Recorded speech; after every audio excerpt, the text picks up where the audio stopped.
زما عزیزانو طریقت ډیر اهم شی دی او ډیر مفید شی دی. امام احمد بن حنبل صاحب طریقت په دې تعبیر کړی دی، وای طریقت ډیره لنډه لار ده د رب العالمین ته د وصلتوب، او د طریقت خلق په مراقبه او په رابطه او په اذکارو کې ډیر ژر وصل کیږي د رب کائنات حضور ته.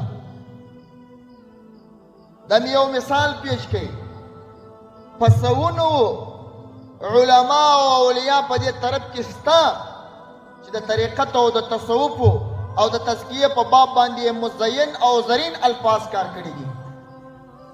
دا چې کرات بعد مرات ما ویلي دي، طرف ته نظم خالص دا د توام طریقت چې څومره مفید شی دی او څومره زبردست علم دی او څومره د انسان کې انقلاب راولي او څومره د انسان د تمام زندگی مسیر بدلوي، دغومره ګران شی دی، دغومره ګران شی دی. تاسو که د طریقت حالات وګورئ، طبقات صوفیه وګورئ، نو آلته به تاسو ته به په لاس درسي چې کله خلکو د طریقت په نامه باندې طریقت ته لاس اچولی دی او بیا دغه زموږ ستاسې تر زمانې پورې څومره ګمراه ډلې د طریقت په کور کې جلا سوي دي، څومره ګمراه ډلې د طریقت په کور کې جلا سوي دي. لکه زموږ ستاسې د اهل سنت والجماعت یو عقیده ده او مزینه او په سنت طریقو سامباله عقیده ده، دا چې د رسول علیه السلام سره روانه سوې ده عقاید. روافض یو طرف ته تللي دي، قدریه بل طرف ته تللي، جبریه بل طرف ته تللي دي، معتزله بل طرف ته تللي دي. د اهل سنت والجماعت عقیده چې تر ما او تا پورې را رسېدلې ده، په سوونو فرقې ضلاله فرقې چې ګمراه فرقې دي ځینې جلا سوي دي. دا رقم تصوف هم دی. تصوف چې اول کې جبریل علیه السلام تپوس کوي، یا محمد صلی الله علیه وسلم مل احسان، احسان څه ته وایي؟ محبوب ورته فرمایي الاحسان ان تعبد ربک کانه تراه، د رب الایزال داسې عبادت وکړه لکه ته چې د رب الایزال په یو ذات او رحمت وینې په سترګو باندې.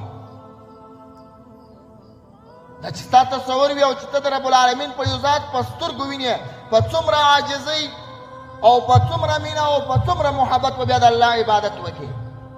اوس د دې ځای څخه علما اول د تصوف هغه ماخذ او د تصوف هغه لوی بنیاد هغه د دې ځای څخه راخي چې تصوف د دې ځای را شروع شو. لکه ډېرو علماو په قرآن پاک کې د محسنینو ترجمه په صوفیه وکړي، هغه هم ځکه دغه وجه ده. اوس تصوف د تصوف د انتها درجه ان تعبد ربک کانه تراه. اوس دې ځای ته چې انسان ځان رسوي، چې انسان د رب العالمین داسې عبادت وکړي چې دی د رب العالمین په یو ذاتو ته انتظار او دی دومره د رب العالمین خوا ته تشویق ولري او دومره محبت ولري او په دومره شوق باندې عبادت وکړي. دغه ځای ته رسېدل، په دغه ځای ته چې روانېږي او دې ځای ته ځان رسوي، د تصوف په کور کې شل عقاید جلا سوي دي. شیخ عبدالحق صاحب رحمت الله تعالی علیه دې کرات بعد مرات د تصوف بیان کړی دی. یوه فرقه پکې د تصوف په نامه ده جلا سوې ده. ګورئ، د تصوف په نامه ده، خو د تصوف څخه جلا سوې ده ځکه عقیده یې د صوفیه او حقاني صوفیه او عقیده نه، اعمال یې د حقاني صوفیه او اعمال نه. او علما خو هغه انسانان دي چې خالص ناس دغه ته دي که څوک ذره قدر هم د شریعت مخالف سي او دا ورته وایي چې دا قدم دې د شریعت مخالف اخیستی دی. شیخ عبدالحق صاحب یو فرقه تعبیروي، هغه فرقې ته باطلیه فرقه ویل کېږي، د تصوف په نامه ده. نوم د ملنګ اخلي، ګوره ښه جامه اخلي، مګر کار یې دلالت دی. څه وایي؟ څه عقیده لري؟ کله چې وایي انسان ذاکر جوړ شو، د انسان د لطایف او د انسان د ذکر و اذکار برابر شول، او خشوع او خضوع یې برابره سول، بیا نو وایي دی که هر څومره ګناوې کوي دا ګناه ورته تاوان نه کوي. ګوره نوم د تصوف دی، نوم د ولی الله اخلي او داسې خرابه او بده عقیده انسان ته ښیي. دا یوه فرقه جلا سوه. په دغه کې شیخ عبدالحق صاحب بله فرقه بیا پسې جلا کوي چې هغه فرقه ملامتیه فرقه ده. خو د ملامتیه فرقې په باب باندې چې امام غزالی صاحب یا امام شعرانی صاحب یا د زمانې معاصر صوفیه و لکه مولانا اشرف علي تهانوي صاحب یا فتاوا حقانیه والا چې کوم تحقیق کړی دی هغه تحقیق نه درته یادوم، هغه تحقیق درته یادوم چې مقدمین صوفیه و کړی دی. مقدمین صوفیه و به بیا دا وایي بس تاسو چې د الله سره بستئ په ظاهره کته په هر نوع د جامه باندې جوړ ظاهر ته نه ګوري بس زړه ته به ګوري. دا بیا ملامتیه فرقه ده. ملامتیه وایي ځکه ورته وایي چې په ظاهر بدن یې په شریعت ملامت یې زړه یې صفای. او کم تعریف چې معاصر علماو کړی دی او معاصر صوفیو کړی دی هغه داسې فرمایي چې ملامتیا او قلندریا دا تقریبا یوه فرقه ده. دا وایي دې ته چې یو انسان په ظاهري لباس باندې په سنت طریقو باندې سنگار وي خو تهجد و دا ذکر و اذکار ډېر نه کوي، هغه مستحباتو ته یې ډېره توجه نه وي، نفلیاتو ته یې ډېره توجه نه وي، بلکې خالص د زړه اصلاح یې د رب العالمین سره مطلب وي، بلکې خالص د زړه محبت یې د رب العالمین سره مطلب وي. په دا نامه باندې قلندریه وي که ملامتیه وي دا صحیح فرقه ده. عقاید هم جوړ دي، اعمال هم صحیح دي. زما عزیزانو تصوف چې د رسول علیه الصلاة وسلام سره روان سوي دي دا اسې فرقې ځینې جلا سوي دي. وجه هم دا ده چې تصوف والا چې کله دی خپل پر ذکر خوند واخلي، پر خپل ورد خوند واخلي، پر خپل مراقبه خوند واخلي، بس هغه طرف پسې ونیسي، بیا د علم طرف پسې پرېږدي، د علم خواته شا راواړئ، بیا د علم په مقابل کې خپل کشف جنګوي، بیا د علم په مقابل کې خپل خوب جنګوي، او بیا د علم په مقابل کې خپل الهام دلیل نیسي. دغه یې د ګمراهۍ ځای هم دی. علما ناست دي، شیوخ ناست دي. خوب یو انسان چې خوب وویني دا په شریعت کې دلیل ملزمه نه دی، حجت لازمه نه دی، خو حجت دافعه دی.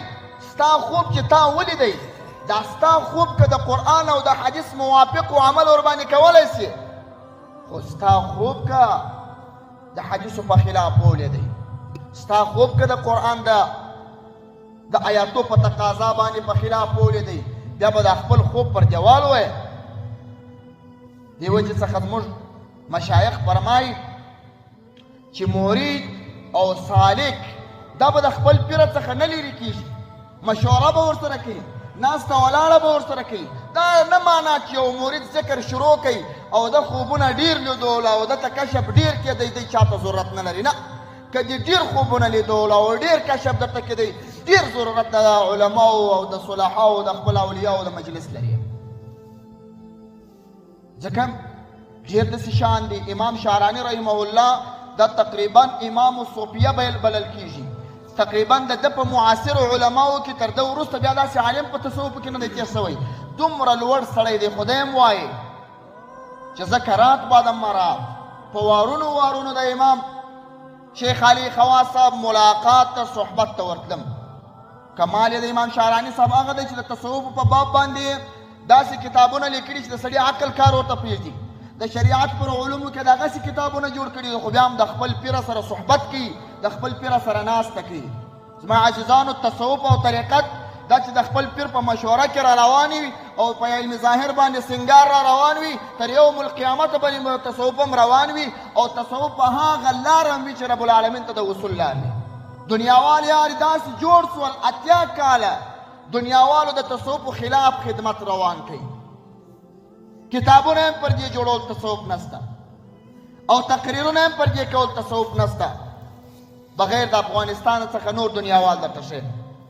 خو چې کله 80 کاله وروسته دا ورته ثابته شوه چې بغیر د تصوف وصول رب العالمین ته ډېر ناممکن دی. اوس 80 کاله وروسته هغو خلکو بیا پر تصوف پر اثبات باندې او د تصوف پر معالجاتو باندې کتابونه جوړ کړل.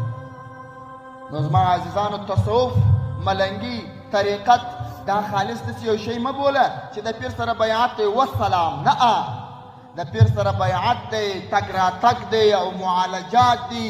هغه د شیطاني وسوسو دپه ده. داسې ډېر شان دي چې په تصوفو کې راځي 15 کاله یې په تصوفو کې تېر سوي یم، ورباندې پوهېږي نه چې اوس په دې ځای زه څه وکړم. شیطان د هر چا په جامه ځان درته جوړولی شي. تاسو که د میا فقیر الله علوي رحمه الله تحقیقات وګورئ، هغه یو عجیب مزین تحقیق کړی دی. هغه وایي دا کشف او دا الهام او دا لطایف دا شیطاني هم چالانده کېدلی شي. د یو چا به لطایف شیطاني چالانده دی، چې وایي رحماني چالانده دی. ژړ غاثه مبارک احسن مقاصد کې لیکلي دي چې دا لطایف، دا ذکر او دا اذکار دا شیطاني هم چالانده کېدلی شي. بیا یې علائم ورته بیان کړي دي چې د شیطاني لطایفو دغه علائم دي او دا یې خواص دي. نو یوه پکې دا ډله جلا سو. بله ډله چې په صوفیو کې جلا سوې ده پر دې وحدة الوجود جلا سوې ده. وحدة الوجود اوله پکې دا خشته غالبا چې شهرت ته د دغې وحدة الوجود د عقیدې خشته شهرت ته رسېدلې ده. دا د منصور حلاج صاحب په وخت کې و. دا څنګه عقیده ده؟ دا د رسول عربي صلی الله علیه وسلم یو حدیث دی. قاضي ثناء الله پانیپتي رحمه الله تفسیر مظهري کې نقل کوي. هغه حدیث تاسو ته علماو ته خو ټولو مخ ته تېر سوی دی، تاسو ته به هم په تقریر کې تېر سوی، علماو به ورباندې بیان کړی. خالص مضمون یې درته وایم، راڅخه موضوع طولاني نه سي. حدیث داسې راځي د الله رسول صلی الله علیه وسلم د رب العالمین څخه حکایت کوي. رب العالمین فرمایي که څوک ما ته یو لیش را نږدې سو زه نیم ګز ور نږدې کېږم، که څوک نیم ګز را نږدې سو زه یو ګز ور نږدې کېږم، که څوک ما ته را روان سو زما رحمتونو او فیضات، دا ټول کنایات د رحمت څخه دي، زما رحمتونه او فیضات په پرده راوري. حتی بره په پای کې داسې الفاظ لیکي چې دا بنده دومره ما ته را نږدې سي چې زه یې سترګې جوړ سم، زه یې لاس جوړ سم، زه یې غوږونه جوړ سم. دا هغه حدیث دی چې صوفیه د وحدة الوجود په مقام کې دغه جلا سوي دي. بعضې علماو ورباندې د کفر ټاپې لګولي دي. اوس چې رب العالمین د یو چا سترګې جوړ سي، غوږونه، دا څه معنا؟ دا معنا دا ده چې ستا په سترګو کې به د رب العالمین د رحمت او د فیضاتو اثرات وي، ستا په غوږو کې به د رب العالمین د فیضاتو او د انواراتو اثرات وي. صوفیه یوه ډله دلته جلا کېږي، وایي نه وحدة الوجود راځي، سړی په خپل وجود کې د رب العالمین ذات ویني. العیاذ بالله. موږ وایو که یو سړی دا داسې تعبیر کړي لکه سړی چې په اوبو کې سپوږمۍ وویني، هغه د اوبو سپوږمۍ حکایت د اسمان د سپوږمۍ څخه کوي، خو ممکن. او که سړی داسې وویني چې یا دا خاص ذات د رب العالمین دی، ورباندې کافر کېږي. نو زما عزیزانو بله فرقه دلته جلا سوې ده. وحدة الوجود کې د علماو ډېر سخت اختلاف دی. اوله پله کې به د شیخ الاسلام تقریبا 900 کاله کېږي دا کتاب یې جوړ کړی دی. حافظ قشیري، حافظ قشیري یو کتاب جوړ کړی، رساله قشیریه. رساله قشیریه چې جوړه کړل دې کې د وحدة الوجود دا مرتبه ذکر کړه، خو تفصیلي یې نه کړل. کله چې دا رساله لاس پر لاس و، رساله شیخ الاسلام ابن تیمیه ته راورسېدل.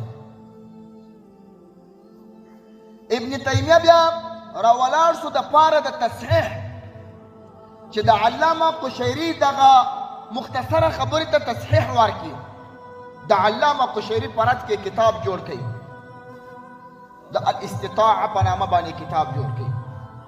خو بیا یې ورپکې مسله ډېره تفصیلي نه کړه، ورباندې د علامه ابن تیمیه شاګرد راولاړ شو، علامه ابن جوزي. بیا یې 3 جلده کې کتاب جوړ کړی دی په تصوفو کې. 3 جلده کې واقعي منظم کتاب دی او مزین کتاب دی چې هر څوک یې وګوري زما دا نظر نه راځي چې بیا به څوک پر تصوف اعتراض وکړي، پر حقاني تصوف باندې.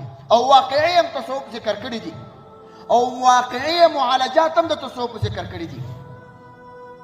د علامه جوزي د وحدة الوجود مرتبه هم راخیستې ده او د صحیح طریقه او غلطه طریقه هم راخیستې ده. دلته بله ډله د تصوف جلاسو. د دې نه بعد بیا په تصوفو کې عمده ډلې نه دي جلا سوي، کوچنۍ کوچنۍ ډلې جلا سوي دي. یو سړی یوه ډله بیا پکې دا ده یو ولی لاره ولاړ سو د حالت د جذبو د وجه دی دی وایي چیرې چې ما ننګه یې هلته زه یم. دلته یو بله ډله هم جلا سوې د تصوف څخه ده چې پیر کې د حاضر او د ناظر عقیده ثابته کړه. دا بیا بله ډله جلا سو د تصوف په بنیاد باندې. داسې قرار په عقایدو کې د تصوف څخه ډلې جلا کېږي. وجه څه ده؟ وجه دا ده چې د علم ظاهر ته توجه نسته. وجه دا ده چې د علم ظاهر د علماو سره ناسته نسته. وجه دا ده چې زموږ بیعتونه د داسې چا سره دي چې هغه د علم ظاهر کې کمال نه لري. او د جنید بغدادي اقوال به تاسو ته تیر سوي. جنید بغدادي وایي چا چې قرآن او حدیث زده نه وي بلکې هلته الفاظ د یاد راوړي چې قرآن او حدیث یې یاد نه وي، هغه سړي سره بیعت مه کوئ، ځکه دا دې بلې لارې ته بیایي. او دا زموږ استاسي د دوهم مذهب امام دی، امام مالک رحمه الله. هغه خو دا مشهور مقوله ده چې کتب ور باندې ډک دي: من تصوف ولم تفقه فقد تزندق، ومن تفقه ولم يتصوف فقد فسق، ومن جمع فقد حقق. دا د امام مالک رحمه الله مقوله ده. نو زما عزیزانو مقصد مې دا دی، تاسو که غواړئ چې د رب العالمین حضور ته وصل سئ او په نورانیت باندې سمبال یاست، په سنت طریقو باندې سمبال یاست، تاسو د خپل مرشد سره، تاسو د علماو سره، تاسو د نیکانو سره مشورې کوئ، صحبتونه کوئ، ناسته ولاړه کوئ. یوازې په ذکر باندې کمال نه راځي، بلکې د ذکر سره سره به د اولیاو مجلس هم غوره کړی وي، د ذکر سره سره به د علماو محبت هم غوره کړی وي. ځکه اویس قرني بابا داسې یو مشهور ولی الله تېر شوی دی تابعینو کې. شاه صاحب مبارک یو ځای یو عنوان ورباندې لیکلی دی، د تابعینو پر افضلیت رغېدلی دی. اویس بابا افضل و او که زین العابدین افضل و؟ د شاه صاحب نظر پکې دا دی چې نه، اویس بابا افضل و. اویس بابا ارمان کوي وایي نه سوم پوه نه سوم پوه چې د دومره محبت سره سره مې د رسول علیه الصلاة وسلام پر سترګو سترګې لګېدلې وای، بیا به زما مرتبه ته دې هم لوړوای. ما دا فکر کوئ چې دغسې محبت تر رالېدلو ډېر کمال لري. وروسته اویس بابا دا ارمان کړی دی. شیخ عبدالقادر جیلانی په اشعارو را نقل کوي، علما په مختلفو تحقیقاتو را نقل کوي. خو اویس بابا دې ته ارمان وکړي چې کاش چې ما د رسول علیه الصلاة وسلام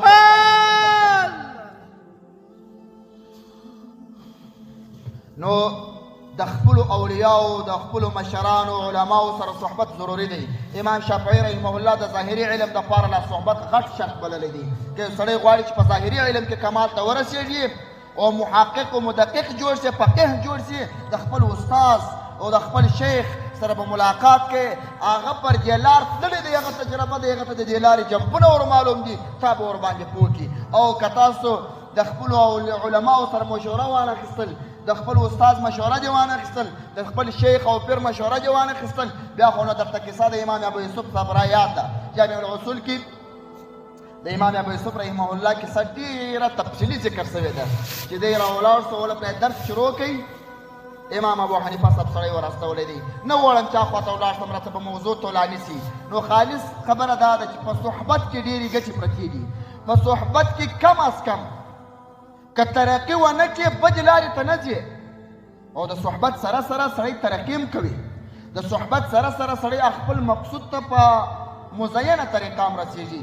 الله رب الجلال دې وکړي چې زما دا څو خبرې ستاسې د خفګان او د ملال سبب نه یې ګرځېدلي. په آخر کې بیا دا وایم دا مشران علما او شیخان نیکان خلفا دې راته بخښه وکړي، د دوی په مخ کې مې څه جرأت وکړي. اللهم هل بلغت وما علی الا البلاغ المبین.